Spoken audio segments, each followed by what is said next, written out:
The alloy door of the containment cell hissed shut behind him, the sound swallowed by the oppressive silence. Leo carried a medical kit, his movements betraying a deep-seated weariness. He wanted this over with. This was the tower's lowest level, a concrete tomb for sentinels whose mindscapes had fractured beyond repair. They were called the Mad Ones. The latest occupant was said to be Kalen, the Coalition's only S-class sentinel, a walking thermonuclear weapon. He had gone rogue on the front lines yesterday, single-handedly annihilating an entire mechanist platoon. The tower's verdict was terminal. Leo's job was to provide the final comfort, a euphemism for euthanasia. He stepped over the mangled forms of 3 guards in tactical armor, their bodies twisted at unnatural angles. In the far corner of the cell, a pair of crimson eyes burned through the gloom. A low growl, thick with the intent to shred, vibrated in the air, a command for him to leave. Leo just yawned. He crouched a safe 10 feet away, the latches of his kit clicking open. He informed the Shadow that this was merely routine procedure and that cooperation would be appreciated. He had plans to sleep in. The only reply was the harsh rattle of chains. Kalen had clearly expected an execution squad, or perhaps one of the high-strung, weeping A-class guides, not this C-class nobody in a maintenance jumpsuit who looked half-dead himself. Kalen accused the tower of sending Leo to humiliate him.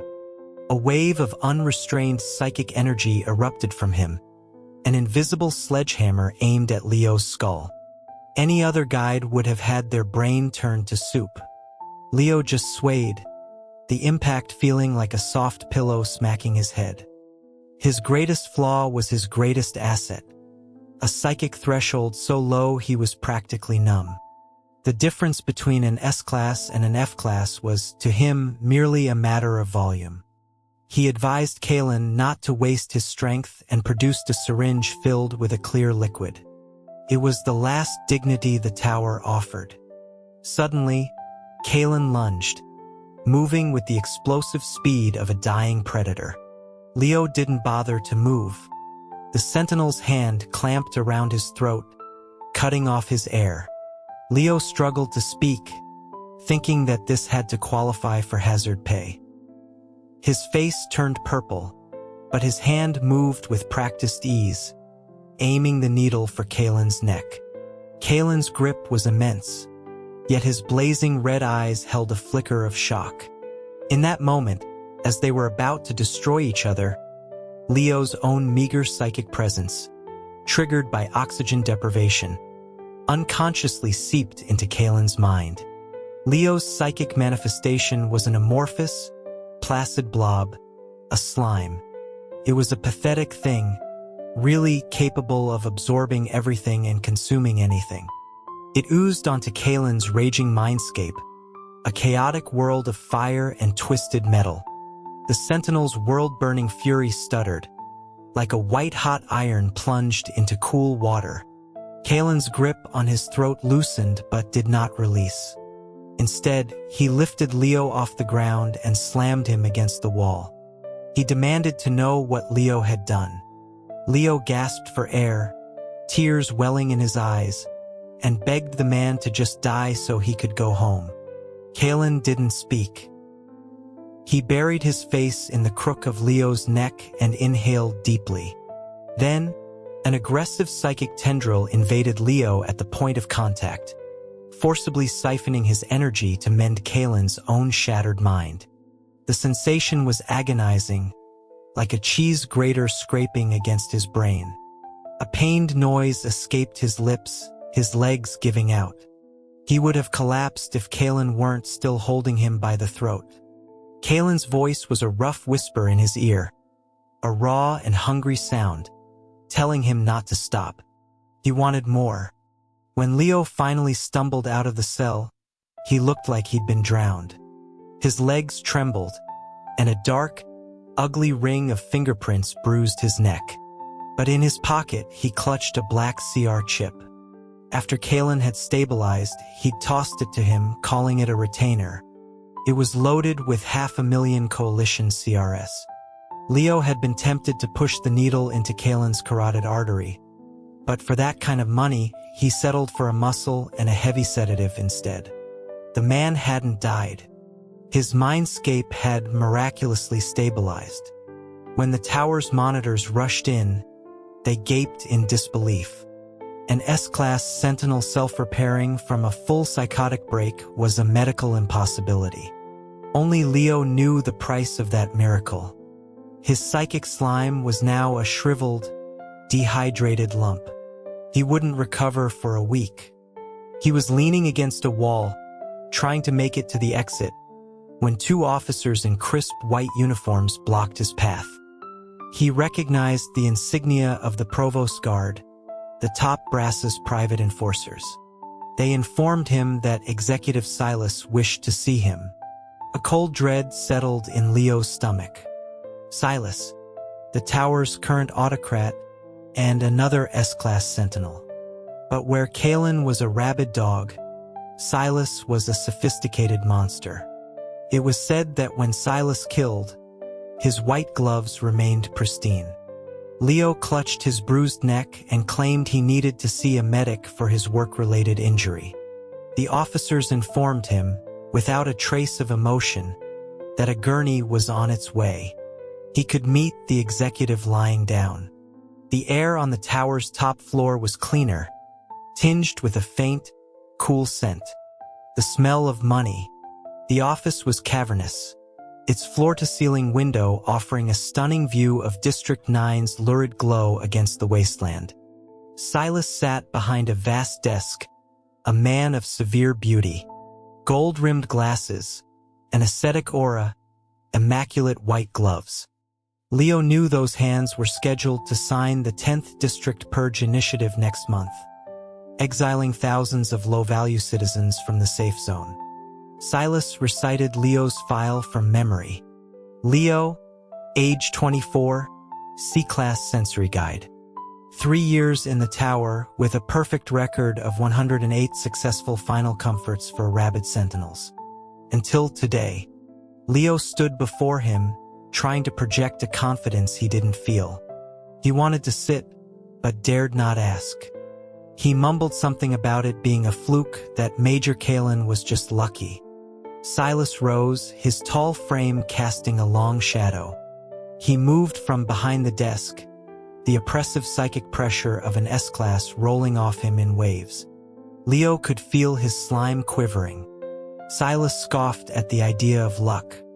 He explained that Kalen's psychic energy was corrosive. A mere second of contact would reduce a normal guide to a drooling imbecile. Yet Leo had maintained a deep link for 20 minutes and was still coherent. Silas leaned in close, his personal scent, a cold, sharp aroma of pine and snow, enveloping Leo. Unlike Kalen's molten rage, Silas's psychic presence was like ancient ice, a cold that seeped into the bone. Leo was forced to tilt his head back, his vision swimming. He insisted it was just his nature to be thick-skinned, that Major Kalen had been desperate. Silas savored the word desperate, his eyes unreadable. Without, a needle-sharp spike of psychic energy drove directly into Leo's mind. It was a violation, an ice pick through the skull. A scream tore from Leo's throat. This time, the pain was real. His mental shields, flimsy as they were, shattered instantly. Silas's psychic entity, a colossal white serpent, materialized in his mindscape, coiling silently around his trembling slime. Silas remarked on how soft it was. He didn't withdraw. He pushed deeper. Leo trembled, a cold sweat drenching his shirt. It wasn't just pain. It was the humiliation of being pried open, inspected, and defiled. He begged Silas to stop. Watching Leo's face contort in agony seemed to bring Silas a sliver of pleasure. He released Leo's chin and gripped the back of his neck, forcing him closer. He called him a useless thing with a chaotic mindscape. But then he paused. He admitted, with some surprise, that it was actually calming him down.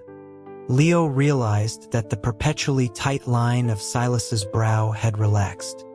This man, wound tight from years of immense pressure, was drawing a sense of peace from this one-sided, brutal psychic invasion. By the time Silas released him, Leo was a heap on the floor. The executive, however, looked refreshed. He even took a moment to straighten Leo's collar. He informed Leo that starting tomorrow, he was being transferred to the top-floor Special Operations Group as his exclusive guide. Leo's first instinct was to refuse. He told Silas he quit. One session with Kalen had nearly killed him. A full-time job with this sadist would be a death sentence. Silas calmly pushed his glasses up his nose, his polite mask back in place. He noted that quitting was an option, but the breach of contract penalty was 30 million CRS. The alternative was a lifetime of hard labor in the District 9 mines. Leo scrambled to his feet, dusting off his pants. He asked what time he should report for work in the morning.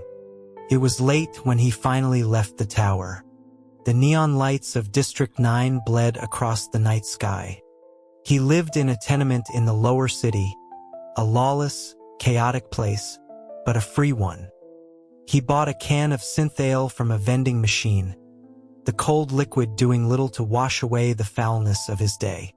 At least he had Kalen's 500,000 CRS warming his pocket.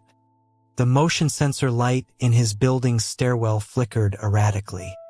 As he reached his fifth-floor apartment and turned the key, he was met not with the usual stale air but with the warm scent of cooked food. The single light in his cramped apartment was on, casting a soft yellow glow. On his small table were several dishes, including a roast chicken. A young man emerged from the kitchen, wiping his hands on an apron. He looked barely out of his teens, with a thin frame and skin that rarely saw the sun. Messy black hair fell over his eyes. This was Ethan.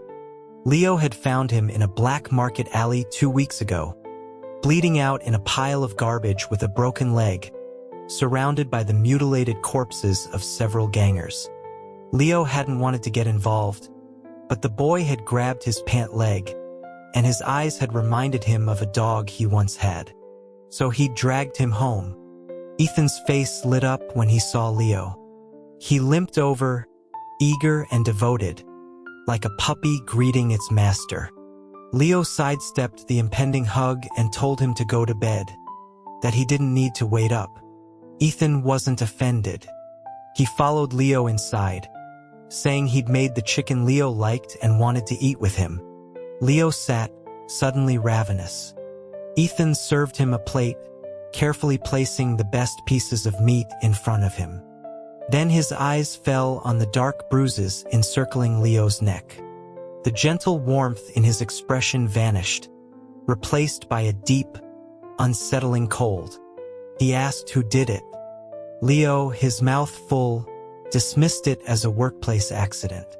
Ethan ignored the explanation. He leaned closer, his fingers gently tracing the marks. His touch was light, unlike Kalen's brutality or Silas's dominance, but it had a strange, clinging quality. He sniffed the air near Leo's skin, and his face darkened further. He murmured that Leo smelled of several other men, strong ones, S-class sentinels, and something else, the nauseating scent of old money and power. Leo froze. He was only a C-class. He couldn't discern specific psychic signatures like that. But Ethan, who claimed to be a normal, unawakened human, Leo knew the psychic residue left at the scene where he'd found him was anything but normal. He brushed the boy's hand away, telling him not to be ridiculous. Ethan stared at him for a long moment, then smiled. It was a sweet, bright smile that didn't reach his eyes. He agreed that Leo was right. He sat back down, placing another piece of chicken on Leo's plate.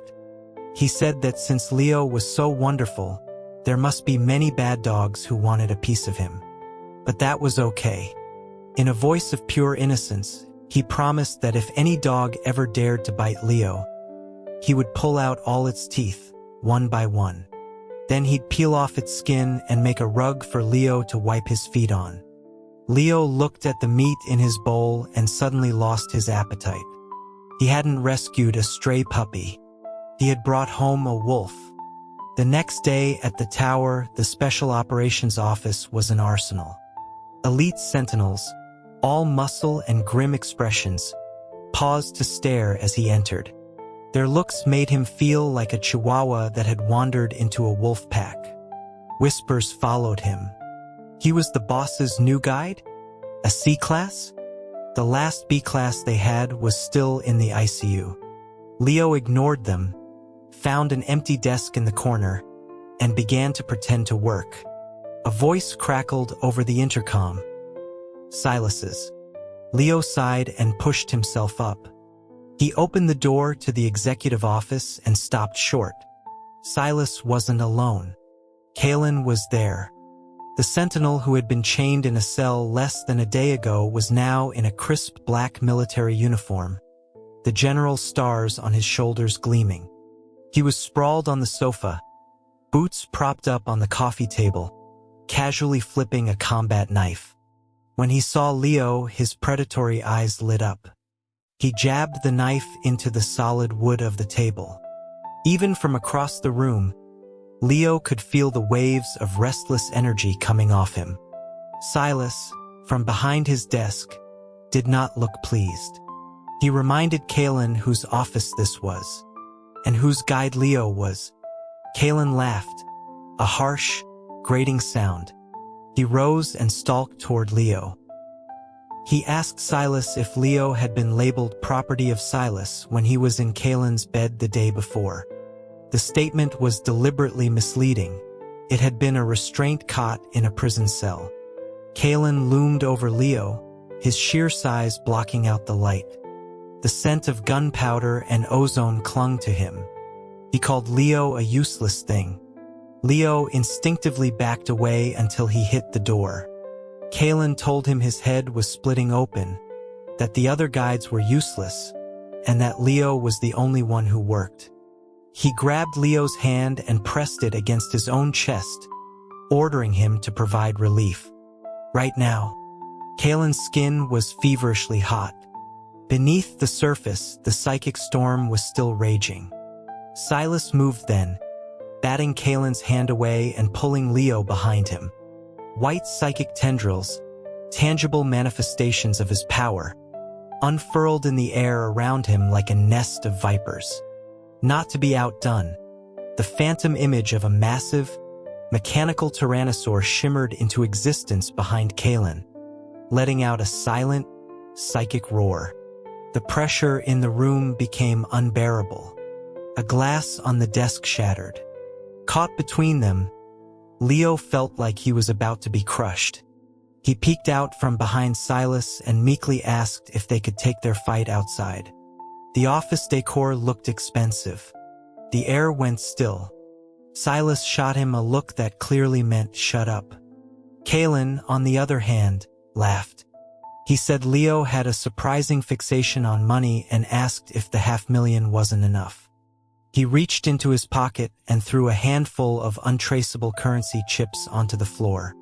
10 million, he announced, for Leo to be his exclusive guide. Leo's eyes widened.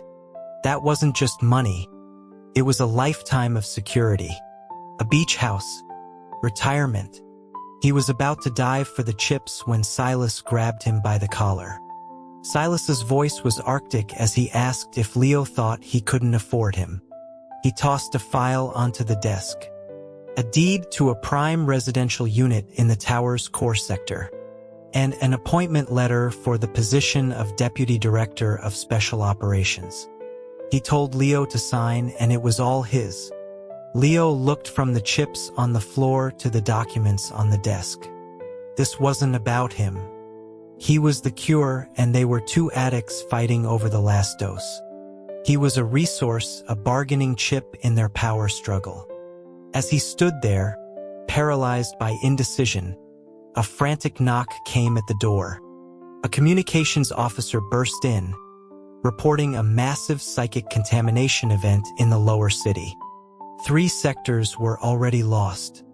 The incident was in the 9th Street Black Market area. Leo's heart stopped. That was his neighborhood. Ethan was still there. The standoff between Kalen and Silas dissolved instantly. Silas ordered a full deployment of special ops, then looked at Leo. He told him to grab his gear and follow. Leo protested that he was non-combat personnel. Silas's reply was curt. Leo was his exclusive guide. Where Silas went, Leo went. Stuck in the armored transport, Leo watched the ruins of the city flash by, a knot of anxiety tightening in his gut. He secretly messaged Ethan on his communicator, telling him to hide under the bed and not to come out. There was no reply. The scene was worse than he imagined. A thick, black fog of psychic energy blanketed the entire street. It was an artificial event, Kalen noted. Someone had released an induction agent. Silas ordered the area locked down and told Leo to stay in the vehicle, to expand his psychic shield to protect the comms equipment. Then he and Kalen led their teams into the black mist. Leo sat in the vehicle, spreading his slime-like consciousness over the interior walls. The sounds of screams and gunfire echoed from outside. Suddenly, his communicator vibrated. It was a message from Ethan. A single, terrified question. "Brother, where are you?" Followed by a photo. It showed his apartment window, the glass shattered, with a grotesque, drooling monster clawing at the sill. He was on the 5th floor. Ignoring Silas's orders, Leo grabbed a spare tranquilizer rifle and slipped out of the transport.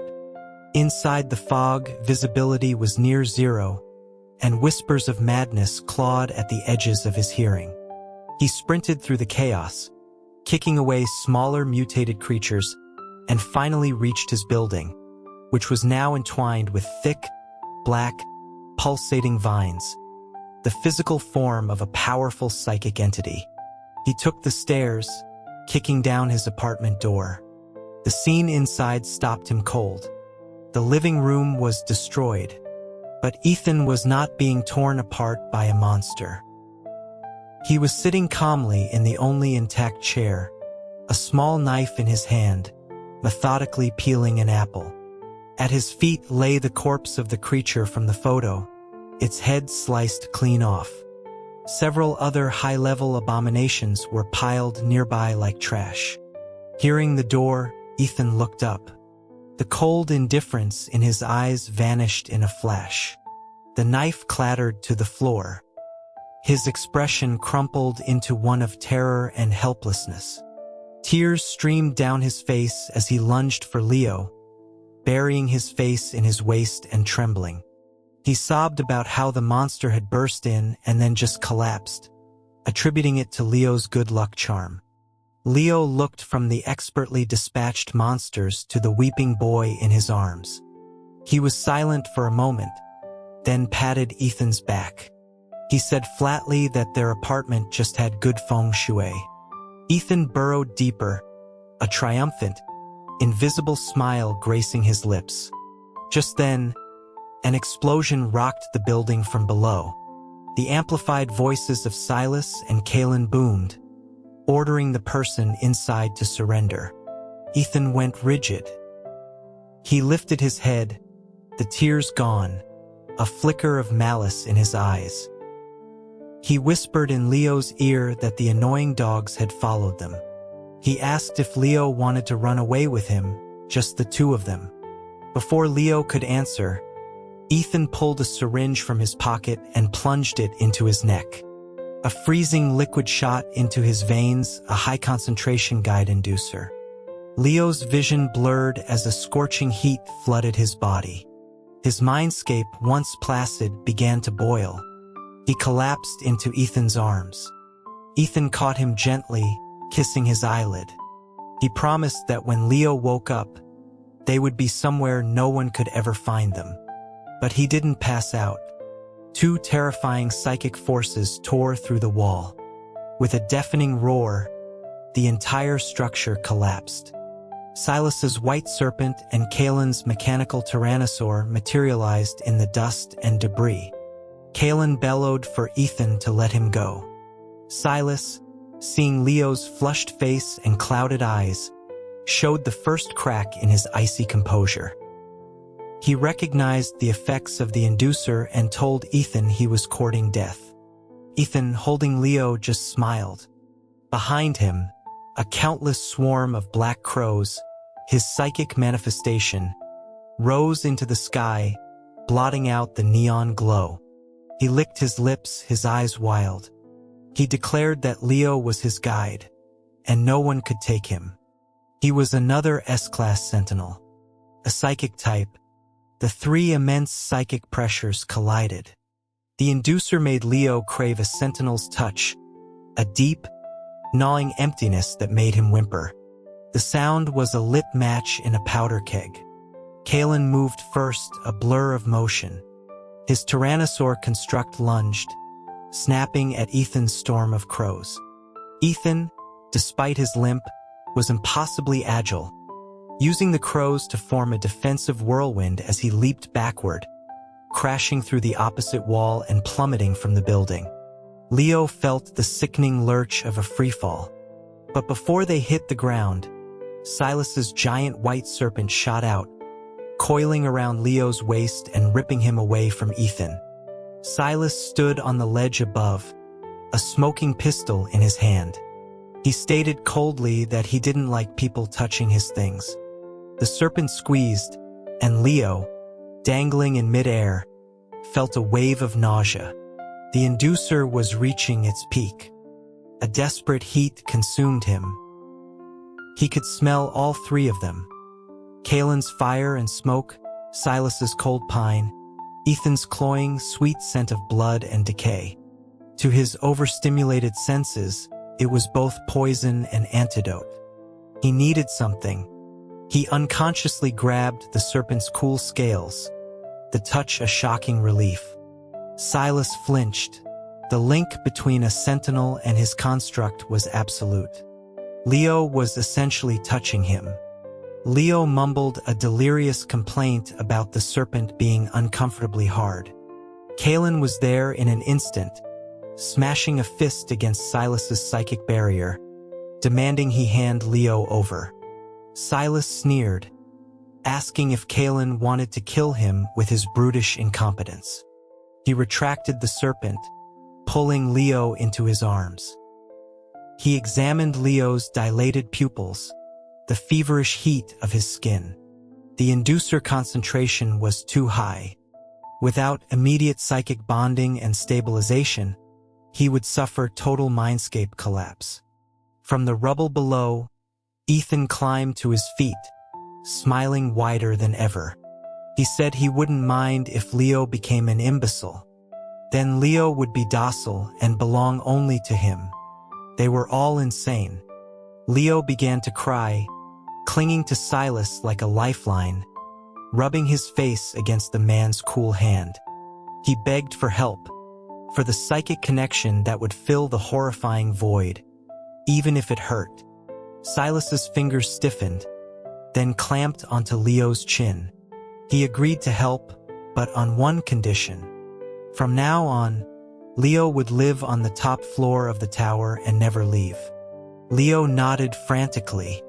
He would agree to anything to make the agony stop. Kalen roared "Dream on" and lunged again. But this time, he was stopped by a piercing scream from Leo. The last thread of his control snapped. His psychic slime detonated. A tsunami of guide essence erupted from him, on a scale impossible for a C-class, carrying a primal, all-consuming quality. It swept over the three S-class sentinels, dragging their psychic energies into its vortex. It was a rare phenomenon. A guide, in a state of extreme distress, becoming a predator. The three most powerful men in the coalition were now an open buffet, and Leo was starving. Kalen grunted and dropped to one knee. Silas paled, forced to hold Leo tighter to stay upright. Ethan coughed up blood, but his smile only grew more ecstatic. The air itself seemed to warp from the sheer concentration of psychic energy. Leo, draped over Silas, reached a trembling hand toward Kalen. Kalen grabbed it, his voice a strained rasp, asking what kind of monster he was. But instinct overrode intellect. He was drawn to Leo like a moth to a flame. Leo had become a singularity, pulling their power into himself to fill the chasm the inducer had created. It wasn't enough. He cried out that he needed more. Silas looked at the equally strained faces of his rivals. It was a stalemate. If they denied him, he would die, or he would drain them all dry and they would die together. Through gritted teeth, Silas forced out two words: truce. Save him. Kalen swore viciously. He yanked Leo's face toward his and crushed his mouth against his. A brutal, possessive kiss. The taste of blood filled Leo's mouth as Kalen's molten psychic energy poured into him. The pleasure was so intense it was agonizing. At the same time, Silas bit down on the gland at the back of Leo's neck, injecting his own icy, precise energy. Fire and ice warred within him. A third presence joined the fray. Ethan crawled over, wrapping his arms around Leo's legs. His own psychic tendrils, like 1,000 tiny, venomous snakes, slithered up Leo's spine, bringing a cold, hallucinogenic pleasure. Any other guide in the world would have been annihilated by the simultaneous influx from 3 S-class sentinels. But Leo wasn't. Deep within his mindscape, his slime gorged itself, rolling happily in the chaotic energies. It swelled, growing larger and more substantial. Leo himself was lost, adrift on a violent sea of sensation. He couldn't tell whose hands roamed his body, whose teeth marked his skin. He only heard Kalen cursing his insatiable hunger, Silas murmuring for him to relax, and Ethan whispering brother over and over. His last coherent thought before consciousness dissolved into a blaze of white light was that this much overtime had better come with triple pay. When he woke, every bone in his body felt like it had been reset. He moved a finger and felt the slide of silk sheets. He opened his eyes to a ridiculously high ceiling and a crystal chandelier. This wasn't his demolished apartment, nor was it a cell. He tried to sit up, but his back gave out and he collapsed into the pillows. A quiet voice said he was awake. Silas was sitting in a chair by the bed, reading a datapad. He looked as impeccable as ever, save for a small bandage on his neck. Leo asked if he was in heaven or hell. Silas informed him he was in his private suite on the top floor of the tower. He was alive. In fact, his psychic evaluation had been upgraded. He was now an S-class. Leo nearly choked. S-class meant more work, frontline duty. C-class was a good tier for slacking off. Silas seemed momentarily thrown by his reaction, a corner of his mouth twitching. He asked if Leo ever thought about anything other than money and laziness. Leo replied with perfect sincerity that he also thought about his retirement fund. Silas took a deep breath. He explained the new situation. That night, Leo had forcibly merged all 3 of their mindscapes. Their very lives were now tied to him. His slime had consumed a part of their psychic cores. If they were separated from him for too long, or went without his stabilizing influence, they would all descend into madness and die. The reverse was also true. Without them, Leo's own energy would wither and fade. He was essentially leashed to them. The door was kicked open. Kalen stormed in with a tray laden with food. dressed only in a black tank top that showed off arms covered in muscles and a few fresh, familiar-looking scratch marks. He slammed the tray down, telling Leo to eat and get some meat on his bones. Leo looked at the steak and lobster and nutrient pastes. He asked if it was his last meal. Kalen growled at him to just eat. His psychic energy was still a mess inside Leo's head, and he needed Leo at full strength to sort it out. As Leo chewed, he felt a stirring at the foot of the bed. A head of messy black hair popped out from under the covers. Ethan had been there the whole time, curled up around his legs like a cat. He smiled brightly and announced that he had a new job as a special consultant to the ops team, personally approved by Silas. Leo looked at Silas, silently asking if he'd lost his mind. Silas was unperturbed. He stated that Ethan's unique psychic toxins could suppress both his and Kalen's volatility. He was, however reluctantly Silas was to admit it, useful. And besides, Leo needed him nearby. Leo felt it then. The gnawing emptiness from the inducer was soothed by Ethan's proximity. Even looking at Kalen's scowling face felt comforting. This was the side effect of a deep bond. Silas called for their attention. A holographic document materialized in the air. The shared custody and utilization protocol for S-Class Guide Leo. The terms were simple. For his own safety and their survival, Leo would reside permanently on the top floor, with at least one of them present at all times.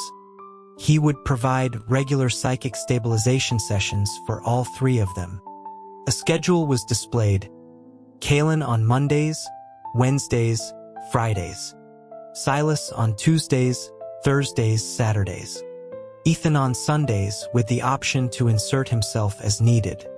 Kalen grumbled that he had argued for every day. This was a compromise.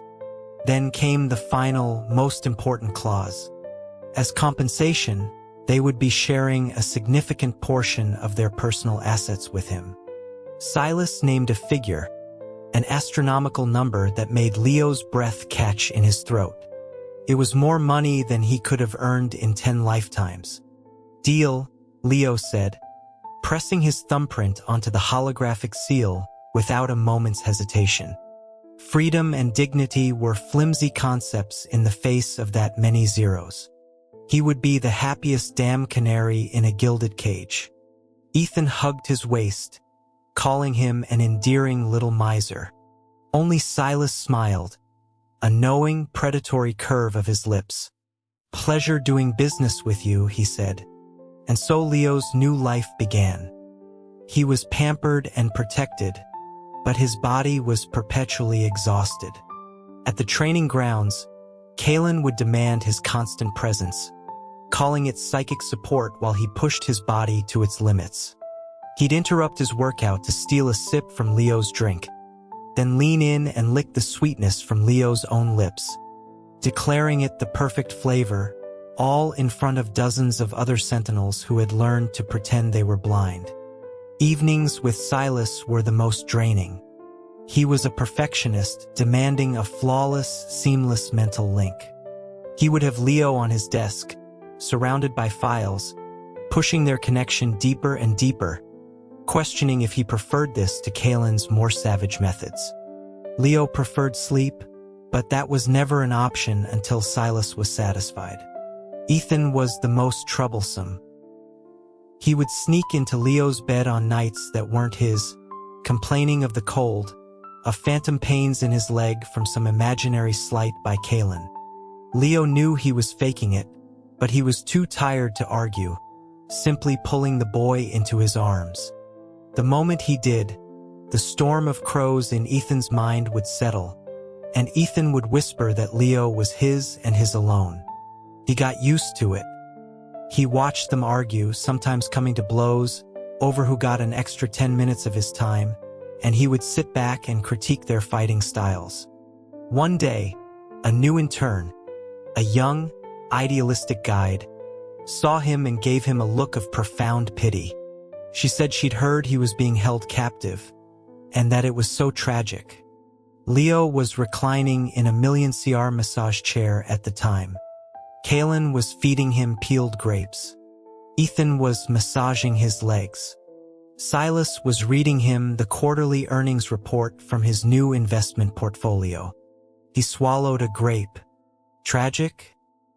He looked at the 3 S-class sentinels, who had all stopped to glare murderously at the intern.